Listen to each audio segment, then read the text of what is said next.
Hey, hello, everybody. I'm Howie Scott. I'm here with my buddy Steve. I'm going to let him introduce himself here in just a few minutes. Just want to first take the time and opportunity to welcome you to Crisis Consultant Group weekly webinar. And glad that you guys joined us. I think we got a great topic for today about spending time alone and how important it is.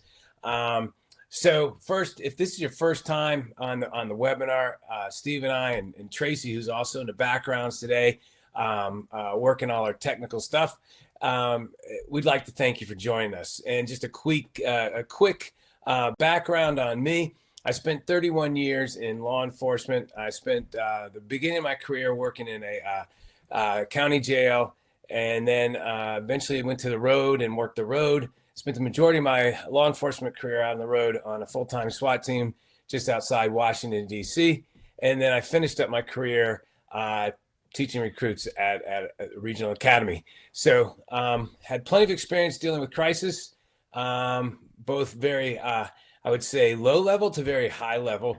And then I took 4 days off in between jobs coming to work for a crisis consultant group just because I believed in the product and the message so much.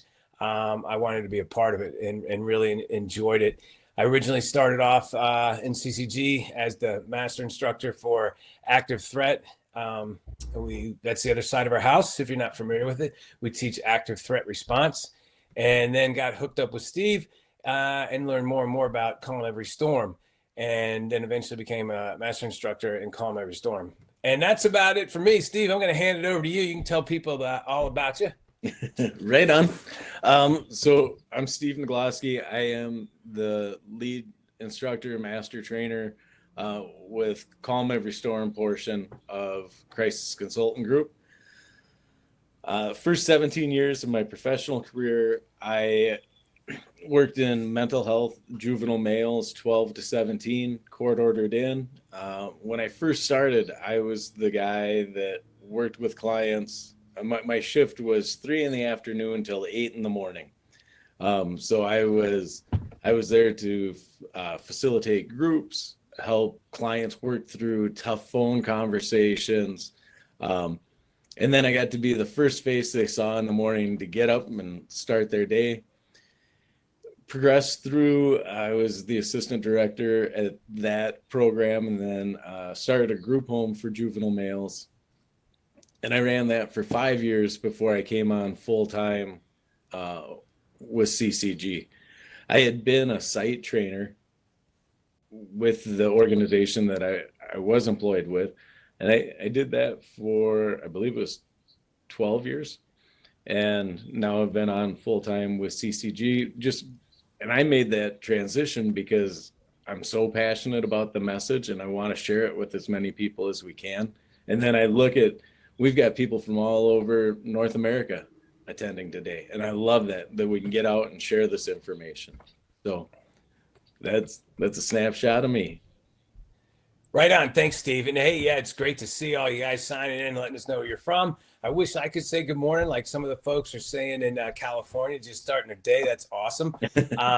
And let's say, hey, Jennifer there from Ocean City, Maryland. Great to see you.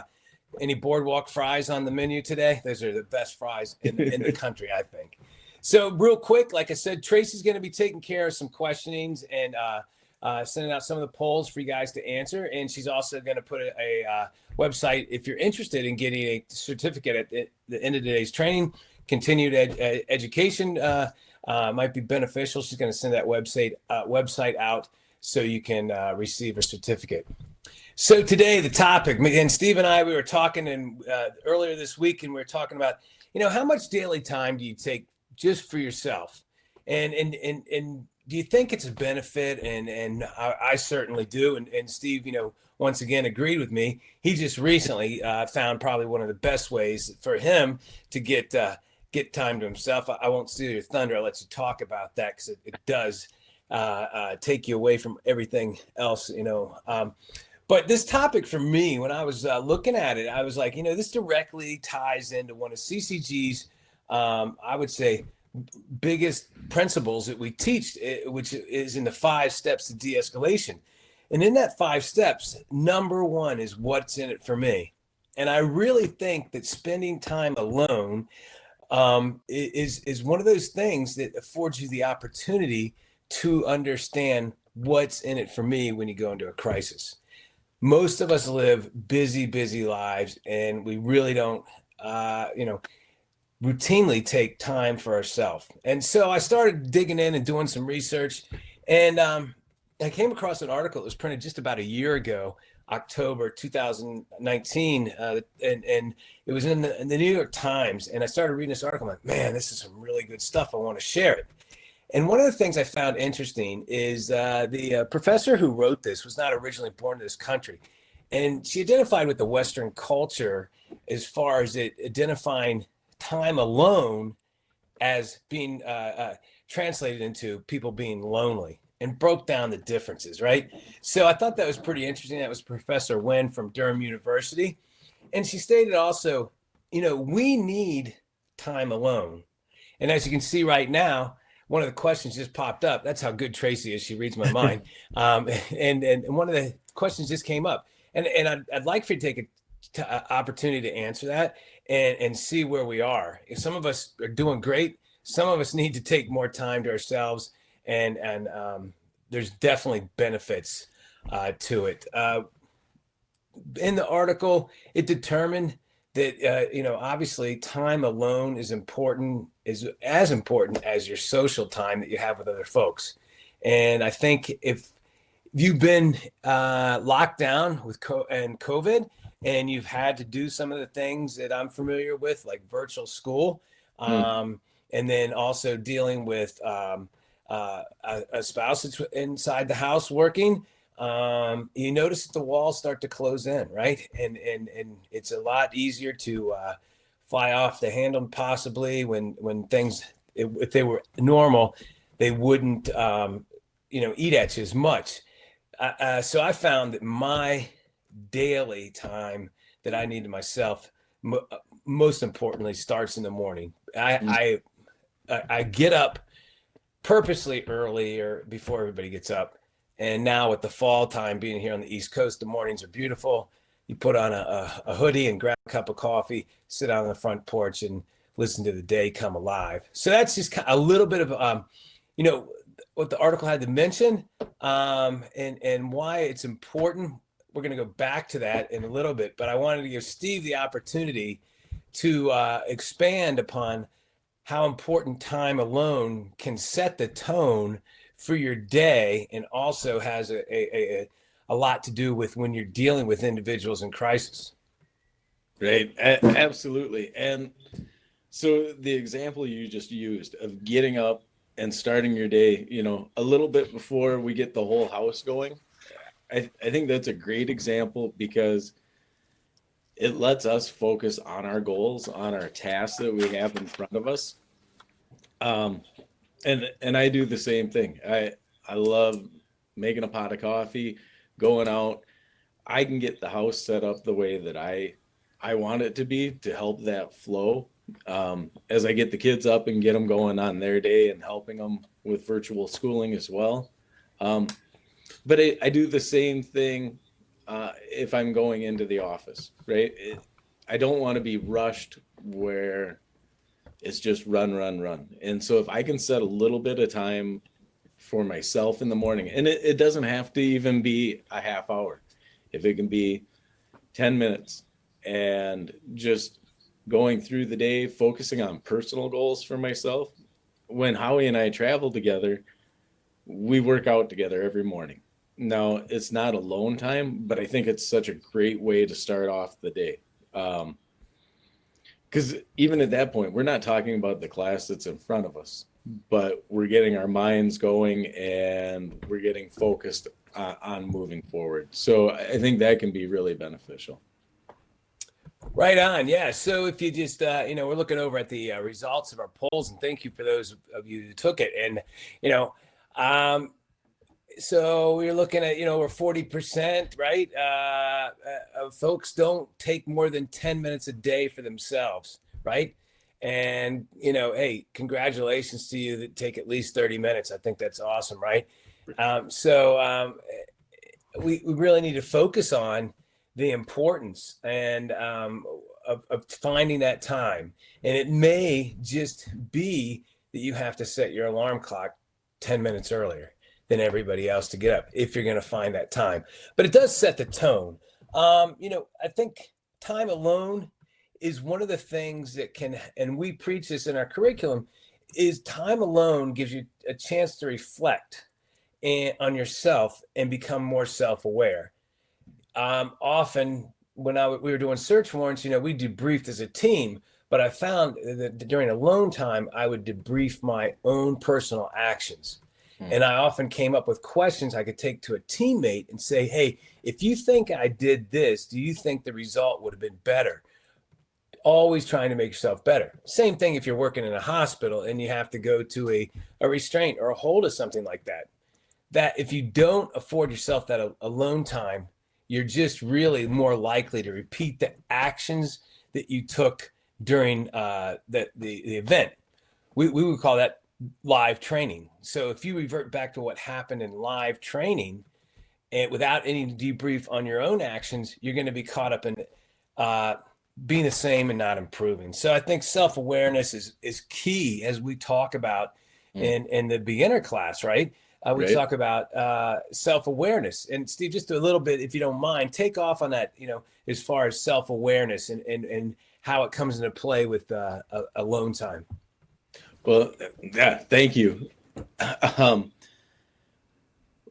As Howie said, we talk about it quite a bit in beginner, in being self-aware and understanding where our emotions come into play and how it can influence crisis both in a de-escalation standpoint or an escalation standpoint. I know for myself one day, and this was pre-CCG, and this is one of those things that made me super passionate about the curriculum, is I wasn't self-aware. And I look at the 10% up top that said, yeah, right, who's got time for that? Because we're in such this hustle bustle that we don't set time for ourselves. I had come home, it was a really tough shift. Had been putting fires out all day, and I sat home. I got home and I sat down in my chair and I just let out that deep breath, like, oh, and my kids were running around. And they're running around and they're laughing. And I'm like, would you guys shut up and get outside? And that was kind of my aha moment, that I had to take care of myself because I had just yelled at my kids for being too happy. And if we can't find that outlet where we can get ourselves recentered, you had alluded to, I had found this new release in this self-time that I'm using now. So I had just recently purchased a motorcycle, and I absolutely love it because it's relaxing, it's free, but it's also scary because it's new. And so I'm focusing solely on operating that machine and staying safe. And it takes a lot of those stressors away because I have that, and it could just be 10, 15 minutes.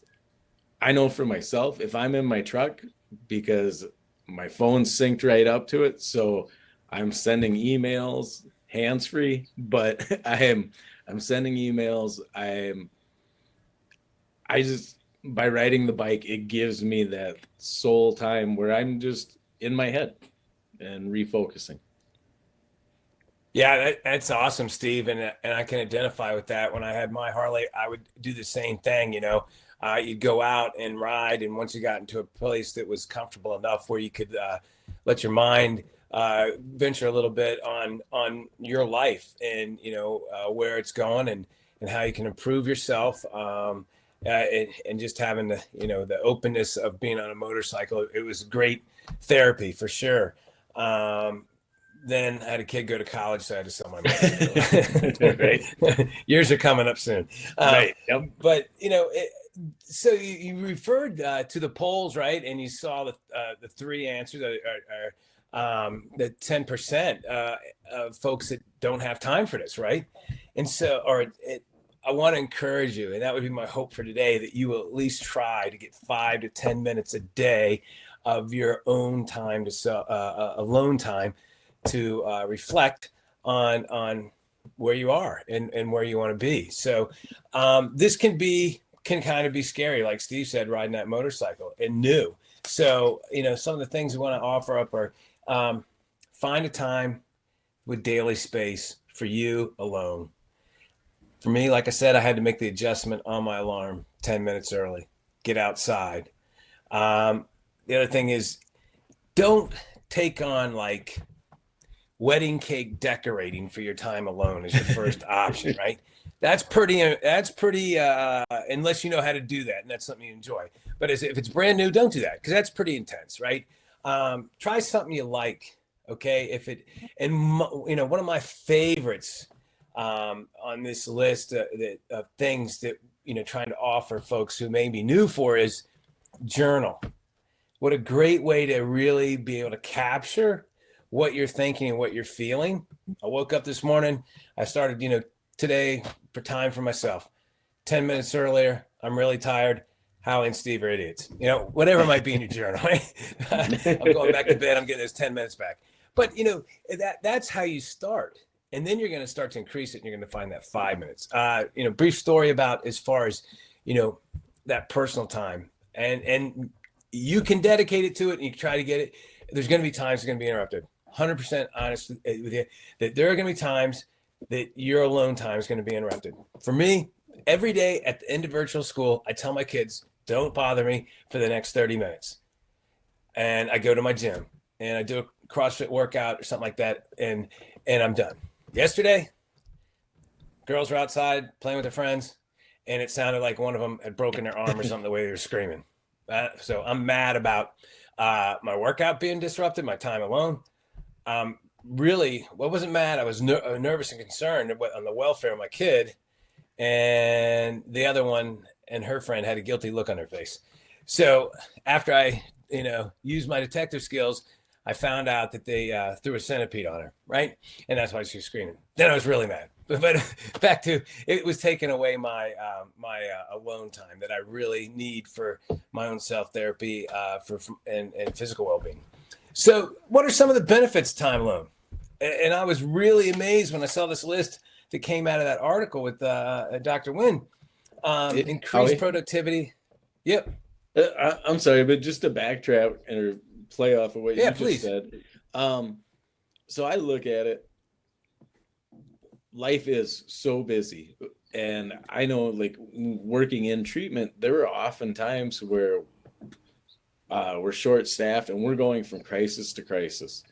But if you can afford yourself to take the stairs, right, into that next incident, whatever the next task that you have to move on to, but if you can just take the stairs, or just spend a little bit of time where we're self-talking and helping get recentered, I think for myself, it's been a really beneficial tool. Yeah, I think that's a great point too, Steve. And there's sometimes too, especially after a crisis, an incident's taken place, and that might be the time you need to have your alone time. And thinking about this, if you need alone time and it's hard to get away from it, I'd say probably 99% of the time, if you tell somebody you need to use the bathroom, and that's your 5 minutes of alone time, that's a place you're not going to be interrupted. My suggestion along with that, if you're going to seek alone time, and that's also in one of the instructions as far as creating that alone time, is leave your phone or turn it off if it has to be with you. There is no alone time when your phone is with you. Inevitably, someone or something is going to happen. Your mind is going to be distracted, and you're going to say, I wonder if those shoes are on sale on Amazon. Now you guys know where my mind goes. But so talking about, the benefits, increased productivity, higher self-confidence, more remind yourself when you're talking about higher self-confidence, that's some of that self-talk we're talking about. And when you're doing time alone, the self-talk should not be negative, right? Obviously, if you put negative thoughts in, negative results are going to come out. So it's an opportunity to talk well about yourself. Why am I important? at my job, why am I important? And I know every one of you on here are important to your job. You know, Absolutely. so, but how many times do you remind yourself of that, or do you just do it working? Because I do. That's what I do. I know I can think. In 31 years, I don't remember ever saying coming home and taking 5-10 minutes to myself and going, you know what, I'm important. It just didn't happen. But I'm telling you that that's what you need to do, because a lot of times I think that thought doesn't enter our minds. And if we hear it, it's from someone else. But you guys are out there working hard every day. You're important to your company, and what you do is important for your families, and you are important. Um, That's something that I like to remind all of the participants in class, because of the fields that we work in.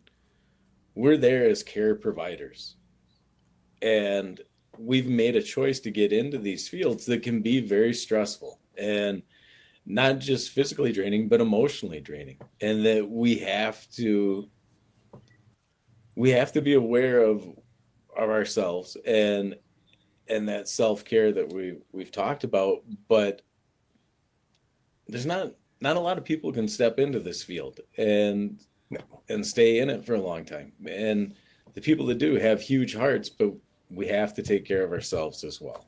And that validation, as you said, that we are important, we do make a difference. each and every day, when you walk into your office, you walk into your facility, you go out to your patrol car, you get in the back of a ambulance. You make a difference each and every day when you walk out your front door. And time alone is also just one of those things that is self-care. Just like going to the gym, you need to have mental self help and self-care for yourself. So often you notice that people that are in the caregiving industries neglect themselves, physically and mentally, right? And both those things are what create duration and making it to retirement, by taking care of yourself mentally and physically, and you walk away with a lot less scars, both mental and physically, right? And I think in caretaking, nursing, hospitals, law enforcement, fire department, EMS, many of those industries, I'm sure I didn't name a lot of them, but when you're in industry of taking care of people or helping people, it's just now starting to be recognized, the post-traumatic stress syndrome that comes with it. But it's not getting the attention that it deserves. It's coming on the heels from what the military's been doing, right, to address it. So I think part of dealing with that is spending time alone and redirecting your path, especially if it's been something negative, that now you can start to say, hey, you know what? I am important. My teammates count on me. My people at work count on me. Right. And I think that that's something that makes the CES curriculum so unique, is right at the beginning of class, we talk to everyone, and it's the only training that I've been a part of that talks about care for the provider as well, and the provider's rights. And we understand that a healthy staff will be a more productive staff and offer a higher level of care to the clients that we work with as well. So, I mean, with CES, right from the get-go, we're making sure that staff are taking care of themselves as well. Now, excellent point, referencing the curriculum. And if you guys have had any of our live training, then you probably have seen Steve or I, coming out and doing that and delivering the passion. But that passion is driven from the belief of taking care of the first responder first, which is different mindset than any other program, like you were saying, that I've seen. The responder was in there, but it was not until like 3, 4, or 5 down the road. Right. If you don't have a responder that's taking care of themselves, then their response is not going to be what you want. So, like I said, it goes back to the first step in the 5 steps. What's in it for me? Well, time alone is what's in it for me. I need some time alone to get myself back in the game, or redirect myself. And that is not just for your professional life. That's for your home life too. Absolutely. I often wondered sometimes, my dad just went for walks. Now I'm doing the same thing. It's like the Geico commercial, right? You turn it into your parents. Now I'm like going for a walk, and it clears my head. It's really good stuff. But back to, so we got about 5 minutes left, and I don't want to cut you off on anything you might have to say, but I just want to say, like, some of the benefits are more patience, better prioritization, reduce mental and physical stress. I mean, that's awesome. Improve self-discipline, better reputation at work. Why do you think that is? Because if you're taking time to take care of yourself and evaluate yourself and be self-aware, you don't come into work as a stress monster, right? And we all know those folks that we work with. You're like, hey man, how's your coffee? It's terrible. It's too hot. I spilled it on the way in, Whoa. Yep. And this was a big one for me, and I really started to think about it and identify less rework. Alone time lets you clear your head and make you have a better performance. And I think about, like, when I was, rolling around in the squad car, and you go from call to call to call to call, and then you try to work reports, and you ended up doing them over and over because you didn't have that time in between, and you didn't clear your head. And then less work time, and all these things combined, they end up to more free time, which is more free time you can have with your family, your friends. But it all starts with having a time for yourself and making sure you're staying on the path that you've created for yourself with short and long-term goals. Another thing you accomplish during time alone, right? Set those short goals and the long-term goals, and then see if you're achieving them. So what you got, Steve?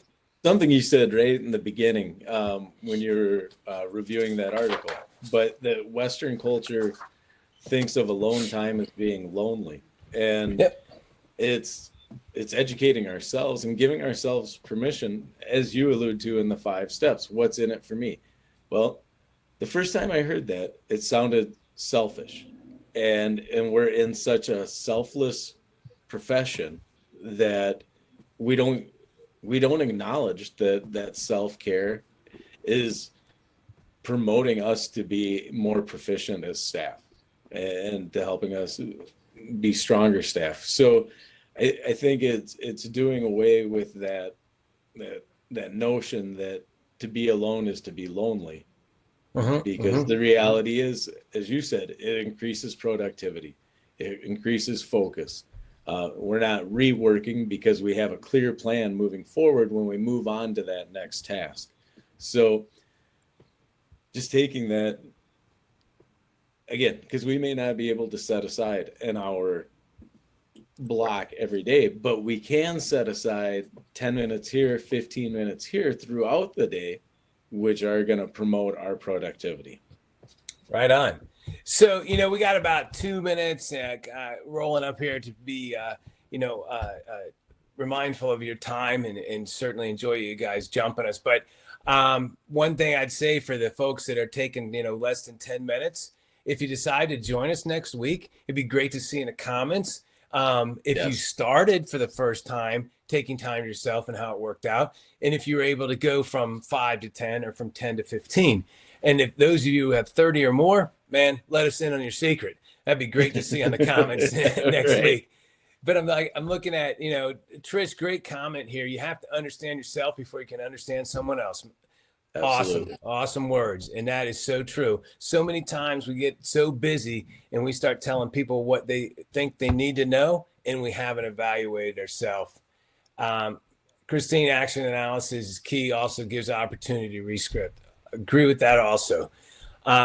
One of the benefits, Christine, you said it here, one of the benefits, you become a better role model for newer staff. That, I love it. We're going to steal that, just so you know, because what we are trying to develop in CCG curriculum is cultural change. We come in changing culture, and preaching to folks that, hey, listen, you need to treat everybody with dignity and respect. If you do that, we can move forward. So I really appreciate that. And that is who we have to really influence is the newer staff. Yep. I always found it easier in the police department. if you started something off in recruit training, within 5 years, it's viral, right? Hmm. And 5 years might sound a long time, but we had an agency over 1,400 people. So yeah, it took some time, but to implement something with the older folks first was a little bit tougher.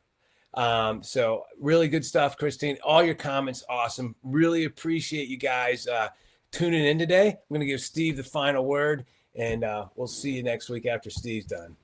Right on. Again, yeah, absolutely appreciate everyone attending today. It was great to see a lot of names that are familiar. If I haven't seen you for a restart, I look forward to seeing you in the near future. If you're new and not familiar with our curriculum, please just take a minute and go check out our webpage. Howie and I would love the opportunity to come and share this curriculum with you. Like we said, it both had a huge impact on our lives and helped direct us to where we are now. So please take a chance, take a minute, check it out, and look forward to seeing you all next week. Have a safe weekend. All right, take care. Have a great day.